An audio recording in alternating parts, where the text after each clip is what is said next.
তোমার কি এমসিকিউ সমাধানে ভয় লাগে? দেখো কত ইজি উপায়ে আমরা এখন এমসিকিউ সমাধান করতে পারি।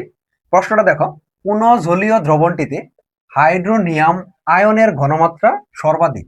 সর্বাধিক মানে সব থেকে বেশি কোনটা?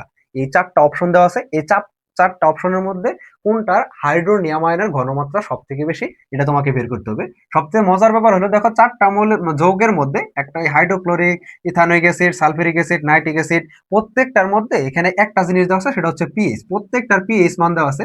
আর এই পিএইচ দিকে আমাদের এই কোশ্চেনের উত্তর করা একদম ইজি। কেন ইজি? কারণ পিএইচ এর সাথে এখানে হাইড্রোনিয়াম আয়ন আর হচ্ছে হাইড্রোনিয়াম আয়ন সমান আমরা বলতে পারি এটা হচ্ছে হাইড্রোজেন আয়নের ঘনমাত্রা। তাহলে খুব ইজি ভাবে কিভাবে সমাধান করতে, পিএইচ এর সাথে কি সম্পর্ক আমরা জানি, পিএইচ ইকুয়াল টু হচ্ছে মাইনাস লগ হাইড্রোজেন আয়ন, এটা আমরা জানি। তাহলে এই পিএইচ এর সাথে এই হাইড্রোজেন আয়নের ঘন সম্পর্কটা কি? এই পিএইচ হচ্ছে ব্যস্তানুপাতিক এই হাইড্রোজেন আয়নের ঘনমাত্রা। এটা ব্যস্তানুপাতিক কেন হলো? এর কারণ হচ্ছে সামনে মাইনাস থাকার কারণে। সামনে মাইনাস থাকলে যদি সমানুপাতিক দেখা যায় তাহলে সেটা হবে ব্যস্তানুপাতিক, আর সামনে এখানে যদি ব্যস্তানুপাতিক থাকে তাহলে সেটা হবে সমানুপাতিক। এই হিসাব করলে এখানে হচ্ছে কোনটা সর্বাধিক হবে, যেটার হচ্ছে আমাদের এই পিএইচ এর মান যেটা সব থেকে বেশি, এই হাইড্রোজেন আয়নের ঘনমাত্রা সেটা হচ্ছে সবচেয়ে কম।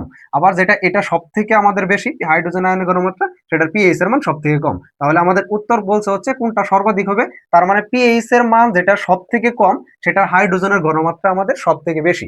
এবার চারটা অপশনের মধ্যে তোমরা নিঃসন্দেহে দেখতে পারতেছো যে কোথায় আমাদের হাইড্রোজেন আয়নের মানে পিএইচ মানটা কোথায় সব থেকে কম। দেখো পিএইচ মানটা আমাদের সব থেকে কম হচ্ছে এই 0.1 ইথানোয়িক অ্যাসিডের ক্ষেত্রে। তাহলে এটার উত্তর হচ্ছে আমাদের ইথানোয়িক অ্যাসিড। খুব ইজি ভাবে এটা বুঝতে পারবে।